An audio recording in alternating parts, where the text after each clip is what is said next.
think it's safe to say that I wasn't in the best place mentally by the end of the last episode, so I went away, did a bit of yoga. Breathe out. I did some light reading. And I had a nice big cup of tea.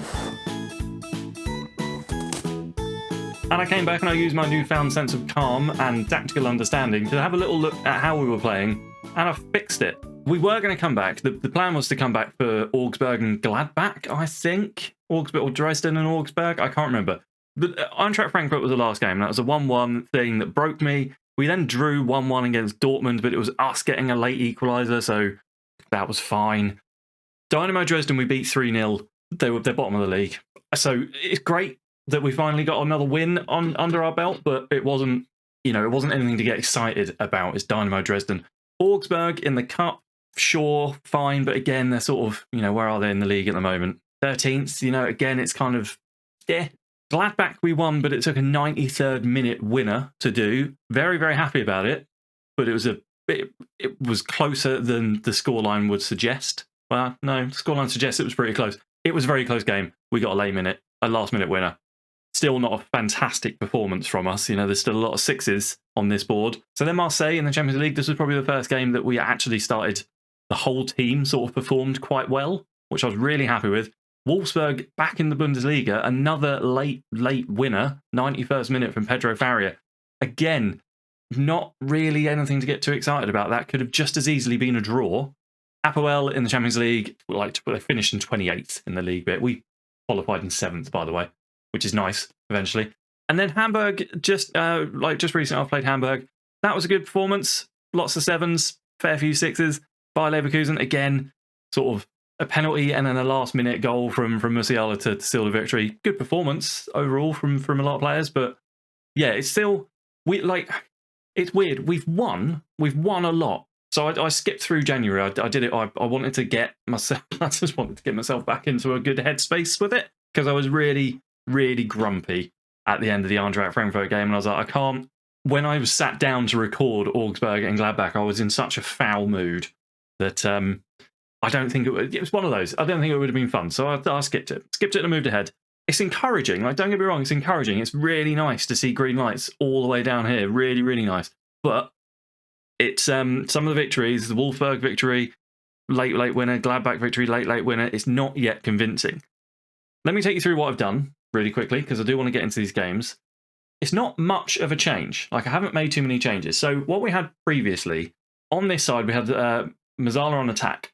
And on this side, we had a central midfielder on support. And I came to believe, with Nacho moving in here, the Musiala on attack sort of moving up into this area, and then the wing back in support coming up into this area, not only were we crowding this sort of this portion of the pitch, we were also leaving this portion of the pitch massively undercovered. Miranda and Faria can do it as much as they can, but they were just massively, a huge gap. An absolutely huge gap. So I fixed that, dropped the wing back. I kept the wing back on support, but I changed the Musiala to support as well. So he's still going to get forward, but he's not going to be pushing too far up. And that seems to be born out of what I've seen.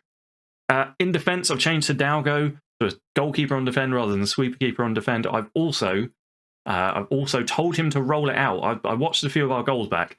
So a fair few of them came because he had the ball, punted it up into their defensive third. They won it, down the pitch, score. It's not all his fault, It's just I don't like punting the ball up the pitch because it tends to just cede possession, and that's not what I'm about. DeLit I've changed to a central defender, so now we've just got two central defenders at the back, no ball player, because again, I think he was trying to find too many flashy passes and they weren't coming off. On this side, we had a wing back on attack to support what was an inverted winger. I've changed that to a fullback on support rather than a wing back on attack, and I've changed Kirill over to be a winger on support as well. Because on this side now, we've got the central midfielder on attack. He is providing the additional runs into the box. With Kirill on the right-hand side, putting crosses in, the fullback on support getting up into this sort of position on the pitch to cover the gap that Qualio's leaving. And that seems to have helped out. I've also changed the striker back to a complete forward rather, on support instead of a deep lying forward on support, because I think deep lying forward was coming too far in here and we didn't have enough of an attacking threat up the top. The other couple of things that have changed have been personnel-wise. Specifically, Eric Cuadio, who has come in. I've kind of dropped Lavia. I've kind of dropped Lavia. So I've got Musiala and Cuadio in the middle now, and Cuadio's come in on this central midfielder on attack, and he's been absolutely loving it. He's 7.18 average rating. He's also played really well in the Champions League. So as far as I'm concerned now, that right side of centre midfield is his to lose. So I've been really happy with Cuadio. Ibrahimi's been getting the nod ahead of Schütz as well. Schütz, to be fair, has had some injuries, but he's also just not been playing particularly well. But that's kind of it, really. It's not been massive changes, just little tweaks here and there, and it seems to have done the trick. The side feels much more balanced now, you know. But as I say, despite the wins, some of them have been less than convincing, you know. So we will see. Today, as I say, we've got Stuttgart. How long have we recorded? That was bloody hell, 8 minutes I've been yammering. 8 minutes. So we've got Stuttgart in the Bundesliga, and then we've got Union Berlin in the quarter-final of the Cup. The Cup, by the way, which you're probably going to think is us and Dortmund again in the final.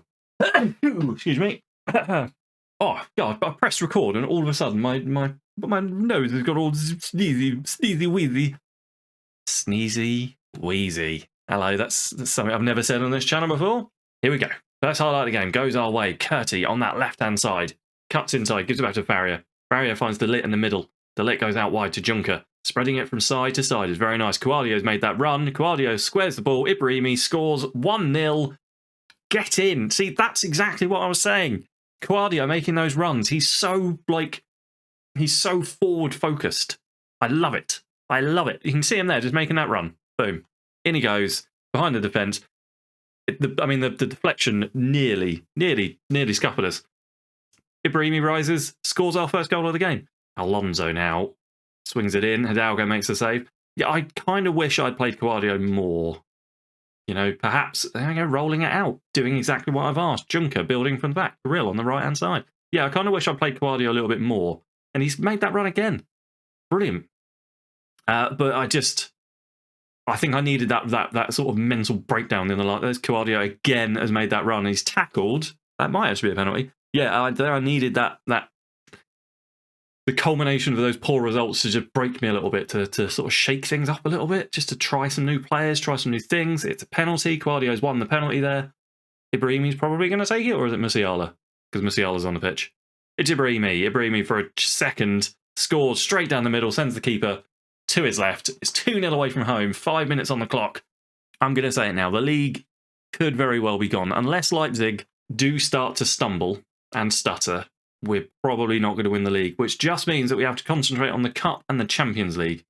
Juncker wins that header unconvincingly. Ulrich, Kirill, though, darts in there and makes the interception. De Ligt to Juncker, Kirill, Cuadio in the middle of the park, darting forward again. Brilliant pass into Musiala. De Ligt all the way back to our defence, keeping the ball comfortably, nice and calm. Cuadio now finds Kirill with a great pass. Kirill's made a brilliant run. What's he going to do? He's going to shoot. Could have cut it back. Juncker on the right-hand side. De Ligt. Ibrahimi dropping deep. And that complete forward roll. He does drop deep, but he also gets forward to spearhead attacks. Nacho is in. Nacho's going to cross it. Ibrahimi for the hat-trick on 20 minutes. Juncker crosses it. Nacho at the back. Nacho makes it 4 on 25 minutes. We could have been doing this for months. That whole December period could have been avoided if we'd been playing like this back then. But we weren't. We decided that we want to make things difficult for ourselves. That's what we did. We wanted to make things difficult. Alonso over a free kick for Stuttgart, swings it in. Ulrich at the back. It's found its way in, but is he offside? It's an own goal. But is it going to get disallowed? I don't think it is. I think it's probably fine. Yeah, there's a lot going on in there, but I think it was probably fine. Clean sheets are still a problem, clearly. Valdrin Curti with the own goal there. Not his fault, really. Nacho shoots just over the bar. Yeah, I mean, it's a goal-mouth scramble. It's probably come off his knee, you know, or his shin. It's fine. I am going to take him off, though, because a 6.5, despite the fact it wasn't really his fault. Match ratings, by the way, match ratings would be good to fix in FM23, because some of them are a bit dozy. So we'll have Tom Ryan on, and because Ibrahimi's picked up a knock, apparently, and he's already got a hat-trick, we will have Gaspard Schütz on. we haven't had any highlights in the second half, apart from the one I burped over. 78 minutes on the clock. Seems to be winding down with a comfortable 4-1 win, which is nice. +3 added on. Lavia shoots just wide. I'll keep that in because it's the only highlight we've seen this half, apart from the burp one. But yeah, comfortable. Okay, only a couple of changes. Essentially, at right back and left back, Tom Ryan comes in for Valdrin Curtis. He's a little bit unfit. He's recovering from a cold. And Andreas Walter comes in because he didn't play at all against Stuttgart. In the meantime, Dortmund have won their Bundesliga, their cup game, which sees them through to the semi-final. Leipzig won their Bundesliga game, which sees them go 9 points ahead of us again. So next episode, we're back on the chase. Back on the chase. You can see which players I've not been favouring very much. I'm not going to make too many changes. Union Berlin are in 8th in 2 Bundesliga, but I really, really don't want to go out of the cup. So rather than naming a sort of weaker but strong squad, I'm going for the strongest squad I can put out. I don't want a season where I don't win anything to be the last season, you know? So, strong team. Nacho, defensive header. De Ligt nicks the ball off his feet and decides to go on a little dribble. Almost finds Coadio. That was very, very, very good from De Ligt. Don't see that very often. Del Moro, he's our goalkeeper and he's made a terrible mistake to gift us a first goal of the game. You've got to, if I was a conspiracy theorist, I'd say Agent Del Moro there has done us a bit of a favour, you know? I'd be on the lookout for any cheeky bets that someone may have made, you know? It's a bit dodge. It's a little bit dodge. What happened to my voice? That's like I'm going through puberty again. I'm not, hopefully. That was awful the first time around. Jesus. Adrian Ibrahimi, 4th goal in 2 games, plus all the other goals he scored in the other games. Del Moro makes the save. Ibrahimi's been very, very good. Very, very good. He's better than Schutz at the moment, I think. Schutz is the better player, but Ibrahimi, on form, is just better. Coadio, brilliant. Oh, it's Faria. It's just Coadio's name was up. 2-0 in the 22nd minute. I thought it was Coadio had scored, but it's not. It's Faria. It's a couple of goals this season. De Ligt, by the way, scored his first goal of the season a couple of games ago. That is also a problem, I think, that we've been having, is that when the goals have dried up from Kirill, Nacho, Ibrahimi, Schutz, you know, the main men, no one else on the pitch has been sort of like filling in. Whereas before we were getting goals from defence, we were getting goals from the midfield.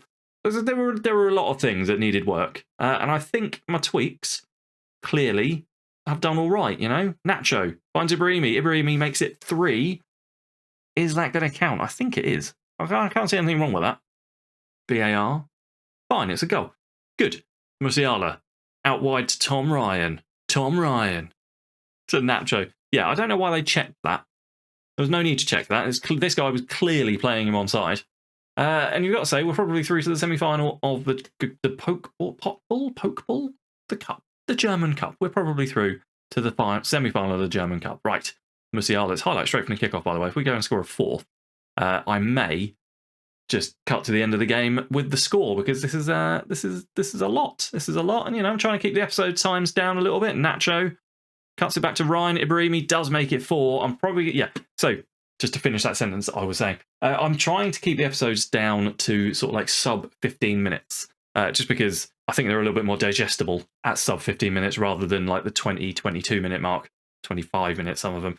Going to cut to the end of the episode, cut to the end of the game for the final score, because I think we're going to be fine. I'll see you in a minute. Incredible. It finished 7-0. We had a first half hat-trick from Adrian Ibrahimi, a second half hat-trick from Nacho, and then in the middle of those two, Pedro Faria with a headed goal. What a game. Next episode then it's worked out quite nicely. Next week, we're going to do the entirety, we're going to finish off February, but we're also going to do the entirety of March. So we're going to do Monday, we're going to have Nuremberg and whoever we've got in the Champions League, but Hertha, and then the second leg against whoever we've got in the Champions League. And then Friday, it's going to be Hoffenheim and RB Leipzig. If we can keep our form up, we stand a chance of beating Leipzig and opening that title race up for the last couple of games of the season. I will see you back here Monday for Nuremberg and whoever the hell we've got in the Champions League. I don't know yet, so that'll be fun for us to find out, and I'll see you back here for that. Thank you very much for watching the episode. I hope you enjoyed it. Let me know what you thought down in the comments. Leave a like on the video if you haven't already, and if you haven't subscribed to the channel, do that too, because I'm nearly at 1,000 and I want to hit that. Thanks. All the best. Cheers. Bye.